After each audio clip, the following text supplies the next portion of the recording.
Hello, welcome to interview number 2 of my Heal Now series.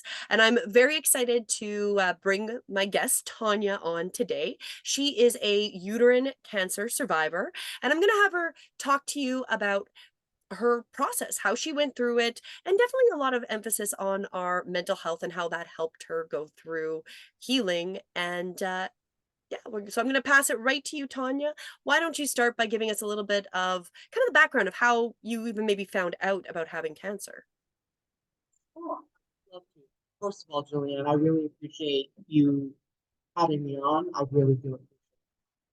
Um, finding out. So I want to talk about intuition and foremost, like because a lot of cancers are hidden, and you have subtle, no symptoms whatsoever, just a vague feeling that there's something going on in your body.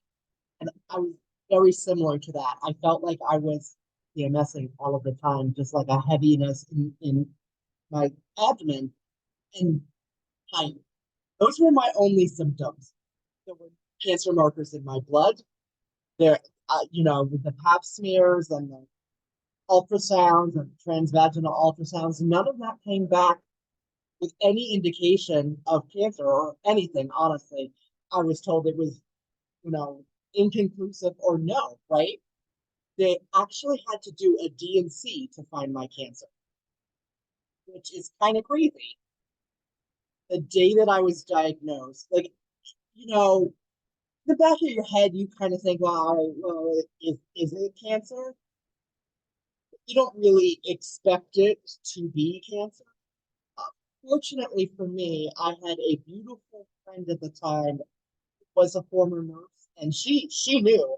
She drove me to the appointment, and she was there. The doctor said you have cancer, and her lips kept moving, and all I heard was Charlie Brown's teacher.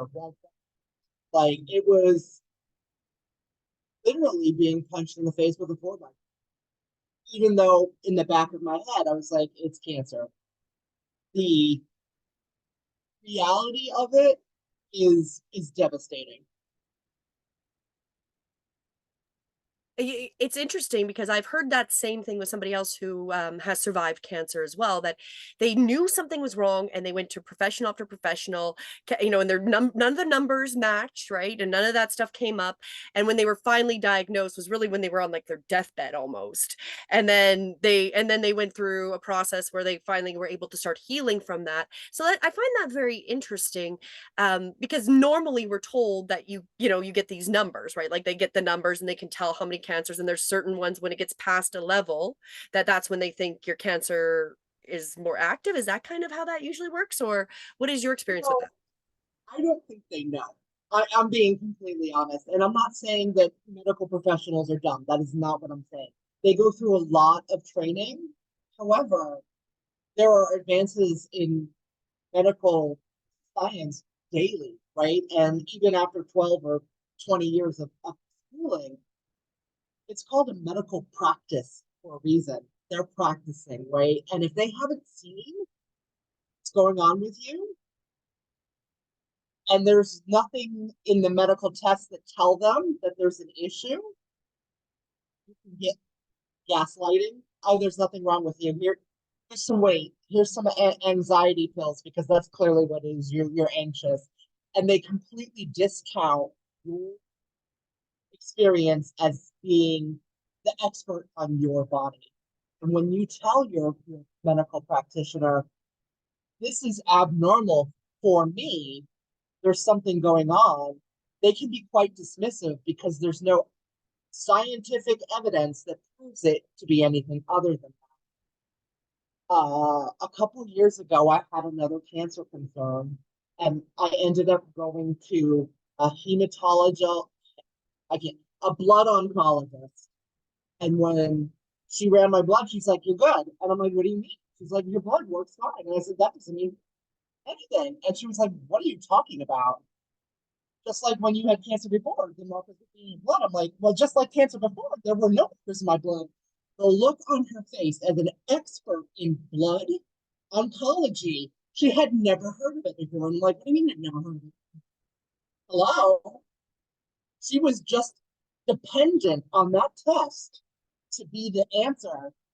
And it wasn't. Like, I'm like, well, you're going to have to run a couple more tests to make me feel okay, because based on my personal history, just because there aren't any markers in my blood doesn't mean anything. When I was diagnosed, so like a healthy uterus is 4 ounces ish.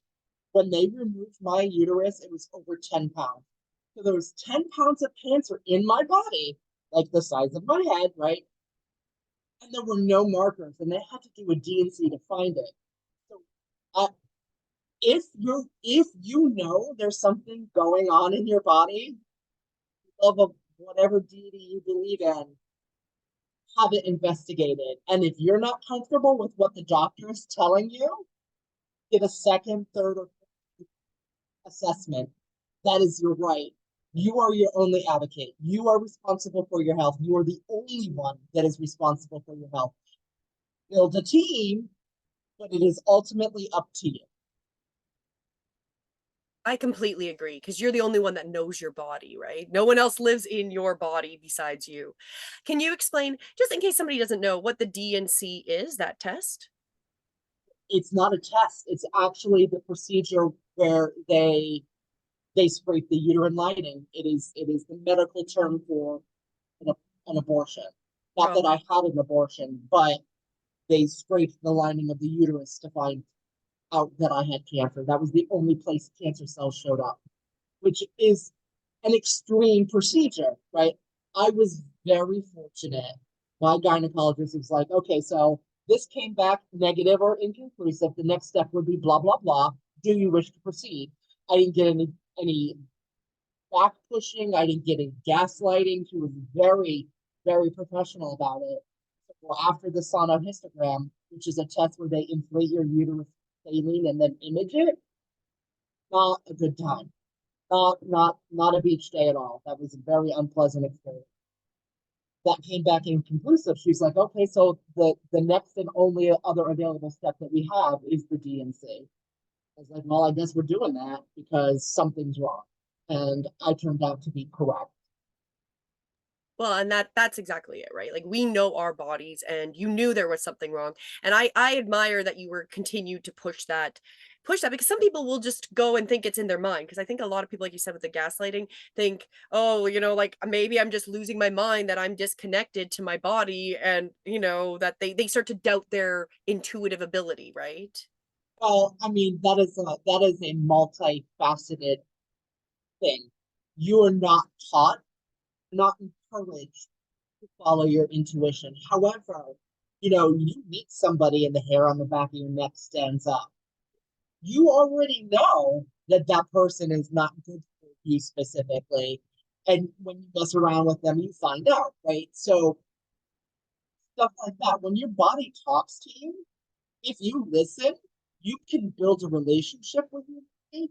And once it realizes you're paying attention, it will communicate more, and you'll have a much better understanding of yourself and your biome. And I highly recommend starting that immediately before you have any issues, right? Like, start that young. And fortunately for me, I was able to start that practice young. And I've always been very use the word mouthy. So like if I don't agree with something, I'm quick to stand up and have a discussion about it. And I think it's super advocate for yourself. So I highly encourage that. That's awesome. I definitely agree with that.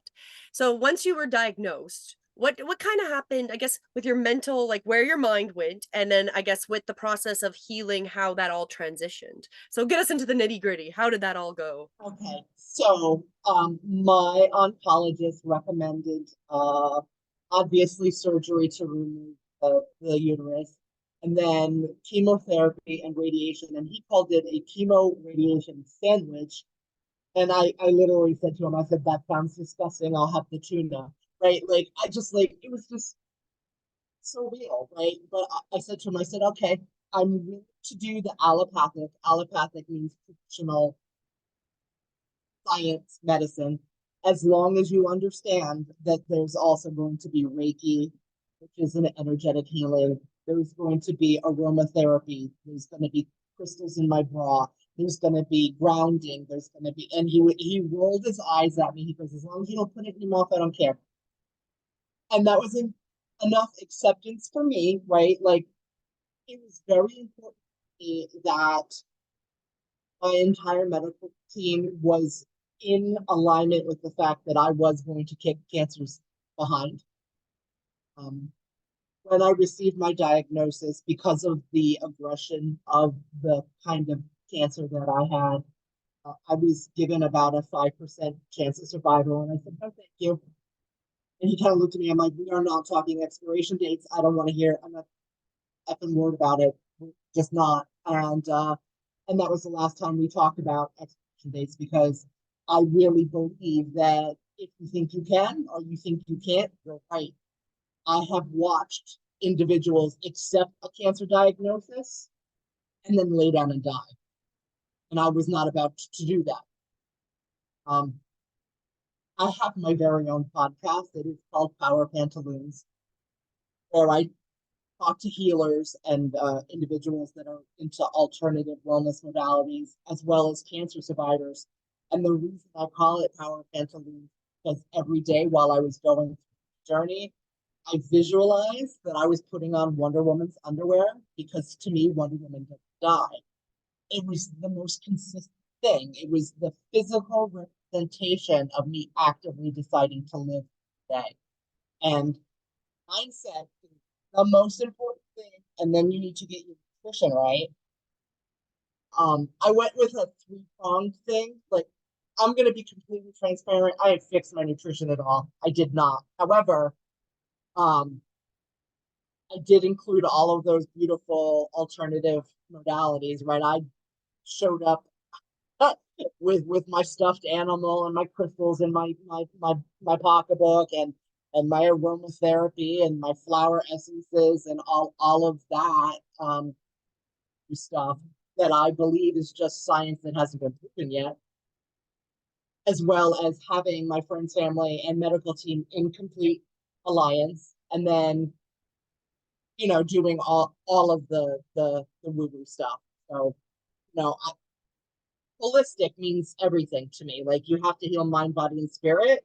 You can't just focus on the symptoms and put a band-aid on it, which is unfortunately what a lot of North American medicine does. I like how you covered that, because that's exactly, unfortunately, a lot of the allopathic, like, going there, they're putting the band-aids on the symptoms. And it's interesting you mentioned the holistic, because as a total side note, but very related, I was saw on some YouTube, it was like a questionnaire on, do you believe in holistic medicine? And what was really, it actually was quite sad.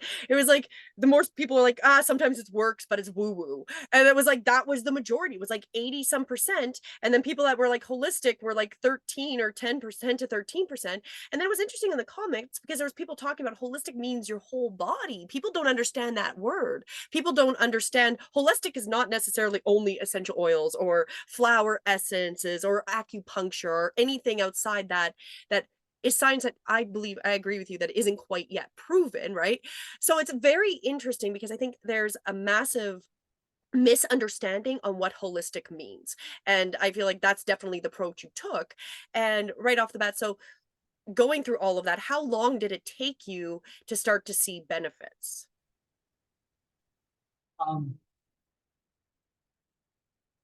I don't know how to answer that. To be completely honest, I really don't. But when I look back on, from diagnosis to being released back into society and told to go get a job, was about a year. Okay, I chemotherapy drug was cisplatin, and the quantity that was given to me was so toxic that I had to be inpatient, because they had to give me what is called rescue drugs before, during, and after my chemo treatments. So if you are in the hospital X number of hours, they have to keep you inpatient. So for it is four was 4 days inpatient, where I received 3 treatments or 4 treatments. I don't. It was 17 years ago. 17 years ago, right? Um, and then I would have the rest of the month off, then go back in. And then after the third treatment, I went 5.5 weeks of radiation. Then I had a little break, and then I went back in monthly activities. Um, I want to bring up so at one point before I started my chemotherapy, my oncologist asked me if I wanted something called a PowerPoint. I said no. He didn't explain why I would want it, and I didn't ask. I blame both of us, right? What a PowerPoint is a medical device they insert into your body where they they tap it. They put the IV directly into this port, which is right here-ish. Got a scar over here somewhere. Um, Instead of trying to put an IV into your veins. So you know or not, once you start receiving chemotherapy, your veins disappear. And so I went my first round of chemotherapy without this body. And I went in for round two. Um, it took an ER nurse 5 minutes to put the IV in my vein. And hands down, that was the worst day of my life. And also a very spiritually confirmation day because after 45 minutes of this pain, I said, Goddess, I cannot do this anymore. I am done. Beautiful nurse has one more shot at it. And if she does not nail it, I'm getting up and leaving. I cannot take the pain anymore. Well, I'm here. She nailed it. And so for me, that was a confirmation. And I'm not saying that anytime you need God to answer, they're going to. What I'm saying is in that moment, I got an answer and I'm so very grateful for it. Um, yeah, it was dang. It was the worst day of my life, really. Like worse than the day that my dad died. But so you asked when did I notice benefits? Well, I'm what I'm saying to you is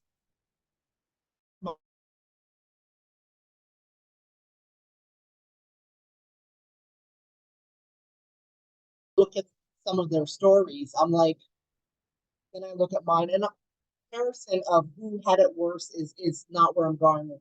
I look at other stories. I'm like, my story could have been so much worse based on stage three, phase two, 5% survival chance.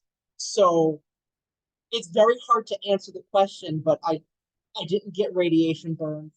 So many people, that is the number one side effect, right, of radiation is the burn. I did lose all my hair. I was going to, like, there was no getting away from that. In the scheme of things, I was tired all of the time.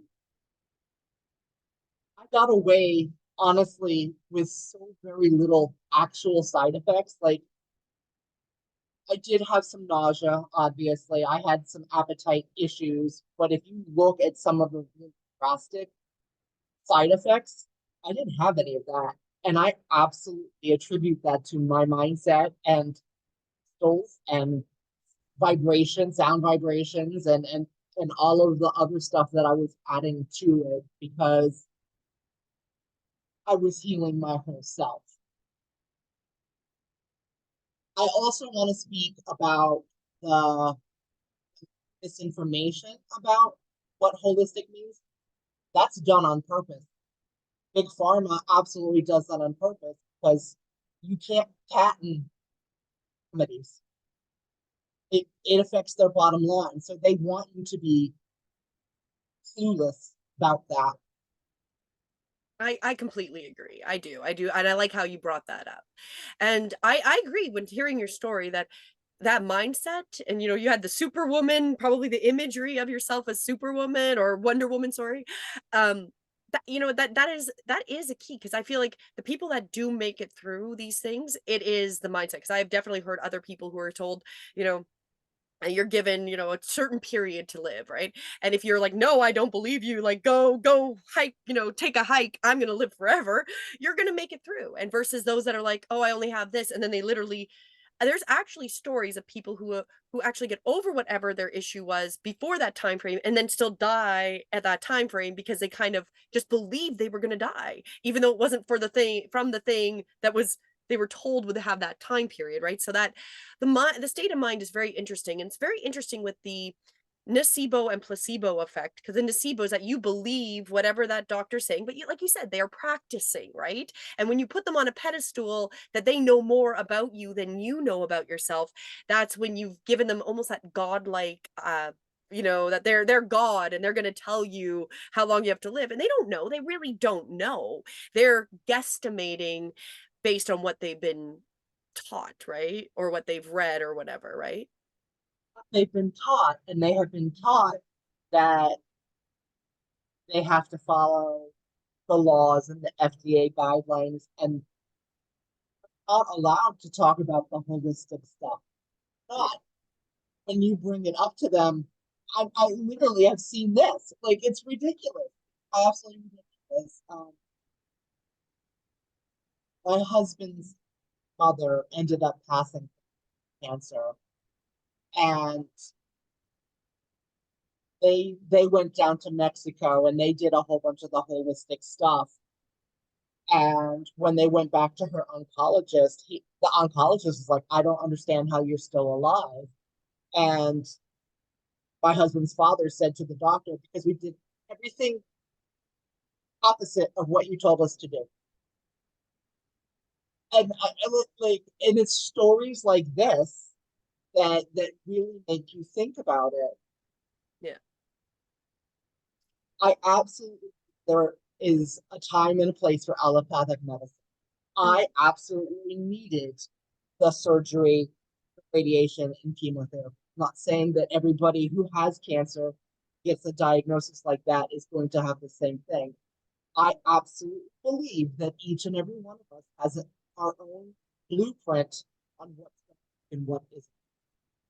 And that's based on intuition, right? So if if I say Reiki to somebody and they lean in, their body wants that. But if they lean out, now that sounds kinky, then clearly that's not a thing for them, right? So, and just intuitively decide what's going to work for you, because you are the expert. You are by default. Yeah, well, exactly, exactly. I love how you say that because it is, the allopathic method medicine does have a place, and I agree because there's so many things. Like if I break my bone, I can put all the oils I want on it, but if it's not put back into place properly, I'm gonna have issues, right? Right, So exactly. there is definitely, that, and it is. I completely agree. And each person, we are so different that's why, it's interesting when you go into the system and then they want to give you like this cure all, but because we are such unique beings here, that's not necessarily going to be the best thing for everybody. Because I don't know if you ever followed Truth About Cancer. It was very interesting watching their documentaries of where they had all these people and that had, saw everything go into remission, and every person had a different way of getting there. So some, like yourself, had a mixture of allopathic medicine and then some holistic or other alternative practice. Some people, like one of this cute little man who he intuitively was told to make this like blended drink which had spicy peppers and garlic, and it had a few different things, and he drank it every day, and he believed it was going to work, and I'm sure that's part of it because it did. He went into remission, and all he did was drink this smoothie he made himself and drank it every day, right? So, and he was listening to his intuition. So I feel like that is definitely the key to us healing. Like you said, is the sooner we get connected to our body, the better it is because we can intuitively listen to it. My own health experience, I was diagnosed with a long QT, which what that is, and it came out randomly on a just a I went for a physical, and it showed up randomly because I knew that sometimes I get really dizzy standing up, and sometimes like I never fainted. I didn't have actually any of the stereotypical signs that would have brought somebody to know to even look for this. It randomly came up, and it was interesting because they like what they would normally do, none of that fit me because I'd never passed out, I'd never had this, never had that. They recommended more magnesium and potassium, and it really realized I realized how much I was intuitively doing things for my body based on how my body felt. So I realized I stayed away from heavy impacting things like running because it didn't feel good in my own body.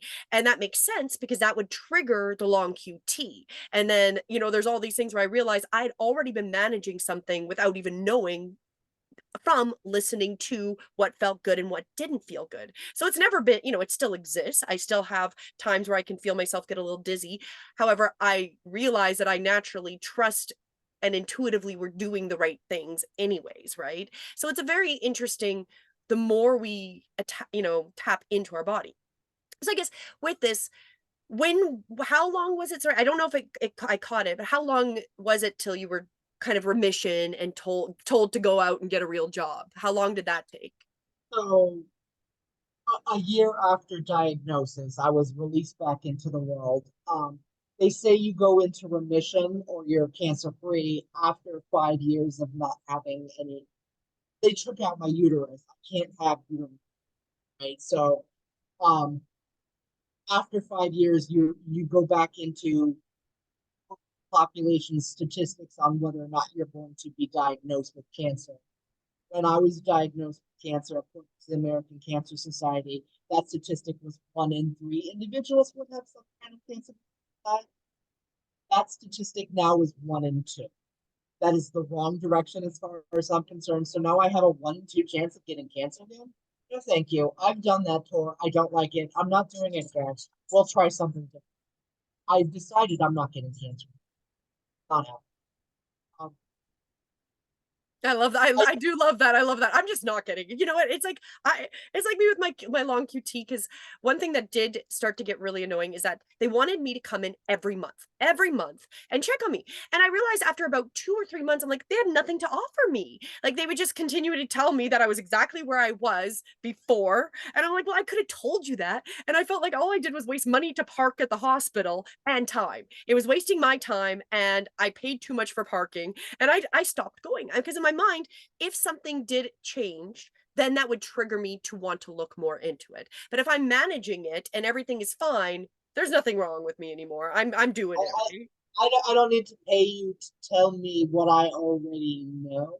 Exactly, right? So there is some of those too where I feel like sometimes they totally take advantage of that because the doctors get paid, right? So you coming in, cha-ching, dollar signs every time, even though it's not necessarily needed, right? And then Yes. you're what would you, I guess this comes to my next question, how would you recommend if somebody's finding it that they feel like something's wrong but they're not quite, really built on that intuitive sense with their body, is there anything you would recommend to start building that intuitive sense within your body? Yes, right. So anytime anytime you get a response from your body, acknowledge it. And so immediately be like, stop what you're doing and acknowledge and talk to your body.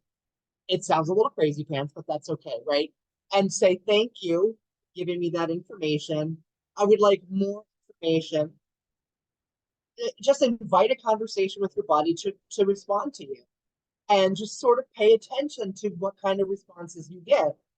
Even if you don't get something, just ask your body, be like, hey, so should I try this thing? And then think on it a minute or sleep over it, right? And you'll get an answer. Some crazy dream that will guide you one way or the other. And then do as the dream or whatever told you, and your body will be like, oh, being listened to. Fantastic. Blah. It will get more communicative with you. There's a point I wanted to make and got distracted. Oh, another reason why I think that holistic can be I don't want to use the word poo-poo, but like, when you go to like an herbalist, a naturopath, something like that, and they're trying to make your help you align your body, right? Come back into an alignment. That's not I took 2 pills and I'm fine. That is a process.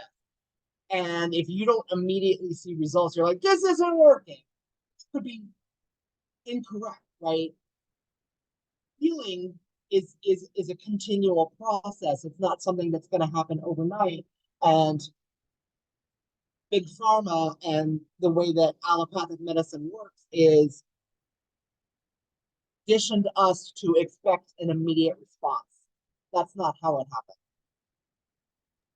I completely agree. I feel like that really our whole culture is very much on the idea of instant gratitude, right? Like instant food, instant this. So it's almost like anything that takes time it's like too much work almost, right? Like because we have been programmed that everything should be is immediate or whatever, and that's not really how that works. And you're correct.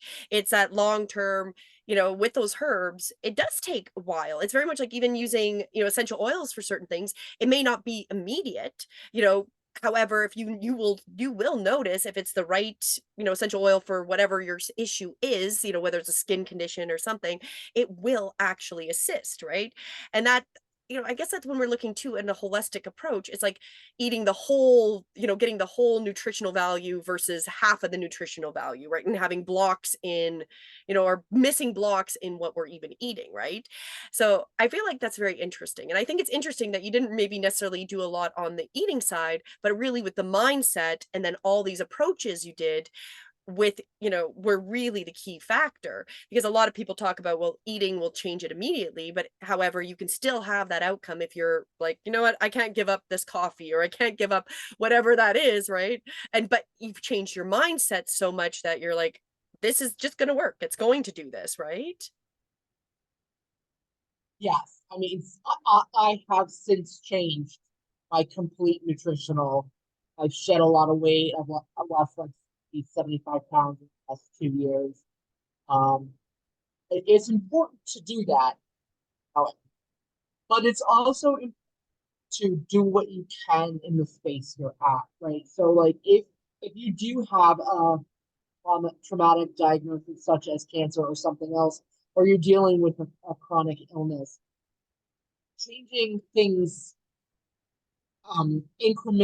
incrementally and building the habit is way more than changing everything, doing it 4 days and giving up. Make small changes over time, and as your body gets accustomed to that being the new reality, add another change. That's far more important.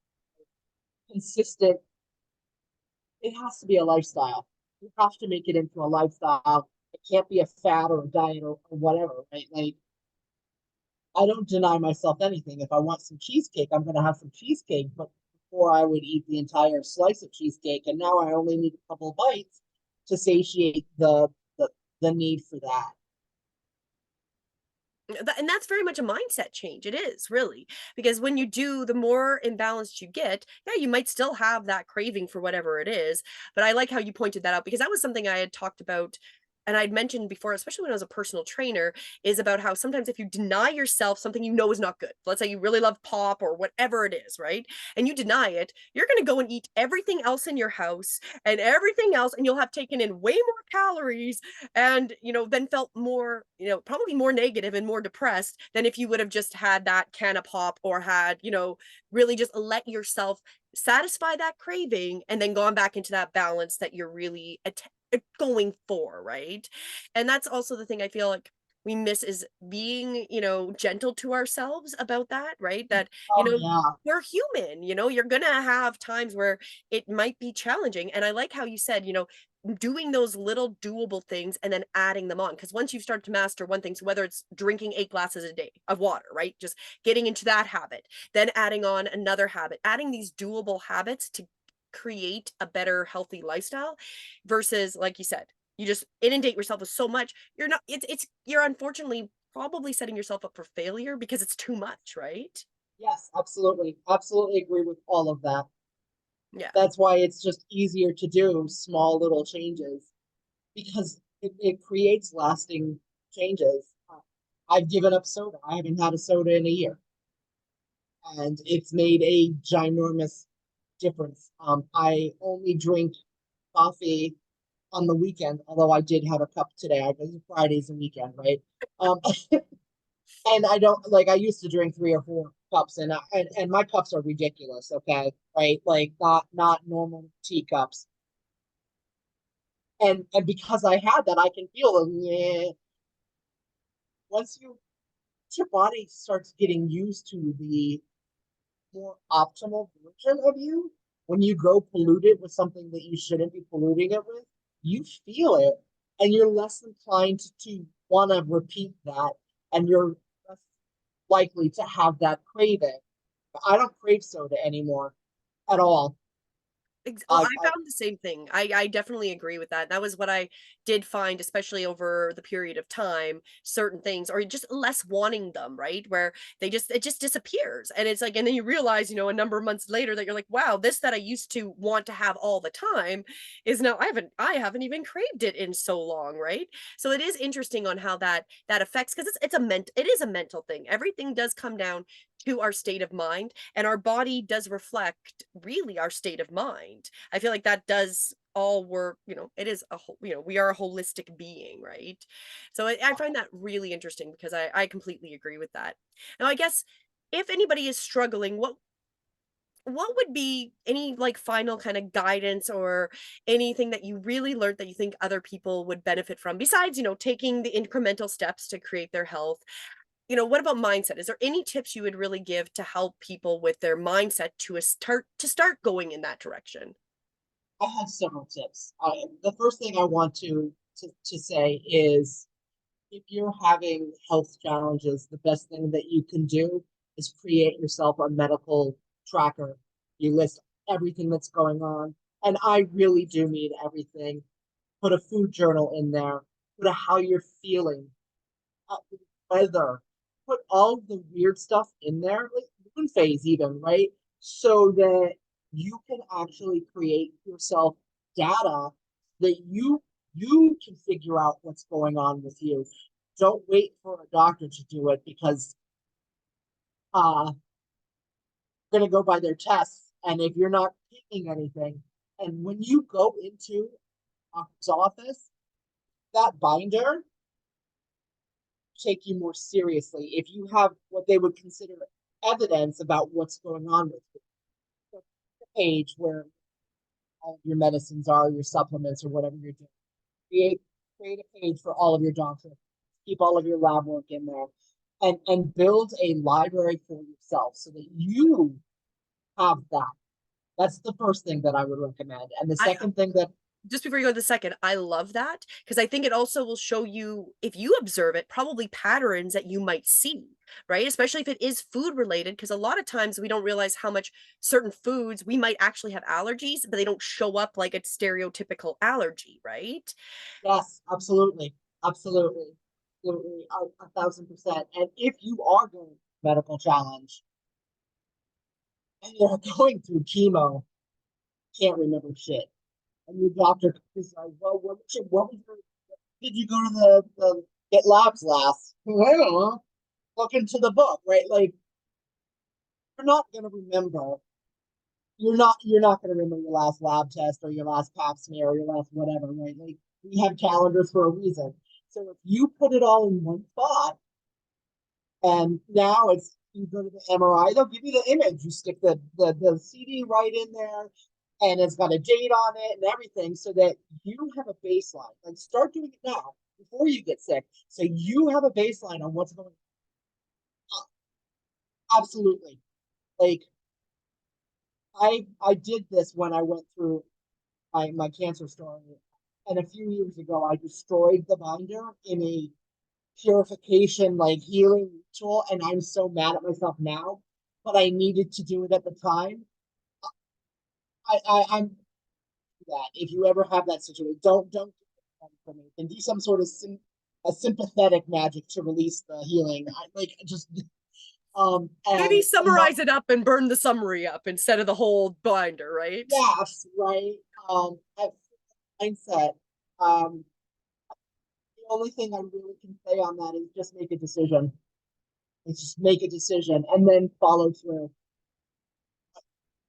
Are you going to kick cancer's butt?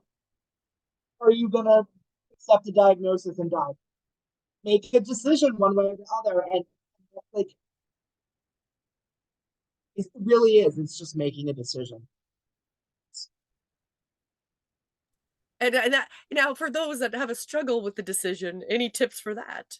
Because like I feel like some people really have a difficult time, because they want to go outside. Because I feel like the most people that I have seen, unfortunately, wither away through that process are trusting outside themselves. They're not internally making that powerful statement. So is there any tricks that you or anything that you did that could assist somebody who might struggle to find that? So, um, from your perspective, they might be choosing outside. Um, my best friend from high school held my hand through my entire journey. We lost her to ovarian cancer about 6, 7 years ago, and that was her choice. And I knew based on how she was presenting what was going on. And this was a woman who did not get herself out of abusive situations. She went from one abusive relationship to another. And whether she made a conscious choice or an unconscious choice, she made a choice. She made a decision. And while you're seeing people looking to the outside, they may be making unconscious choices. That is a valid thing. And coming from a place of loving and not being judgmental, that was her choice. That was her journey, right? So it's a choice. So They're bringing it choosing to, bringing it to a conscious choice if you yes, want to do this, versus letting yourself unconsciously make the decision kind of idea, right? yes, right, like really meditate on it and decide if you're accepting of this diagnosis because you don't think you have the courage, or if you just don't want to be here anymore. Mhm. It's too hard, and this is an out. Yeah. I I see exactly what you're saying with family members, because now I can definitely see that that is awesome. I really like how you shared that. allowing other people to guide you, the choice. Hmm. Being a passive participant in your life is a choice. And for some people, watching other people that we love make these passive choices is one of the most difficult things we can do, because we want them to make the choice we want them to make. That's not our decision. Yeah, It's not. It's none of our business. We can love them and support them, but if they don't want the help, nothing on this planet is going to change that. They that's so have to make true. the decision. Because again, it's a mindset too. That's as much of the mindset as the mindset of deciding that you're gonna beat cancer and be Wonder Woman and make it through, right? So Yeah, that is true. and it's hard. I'm like that. Is a hard conversation. So like when like this is what's going on, I'm like, okay, are are you fighting it?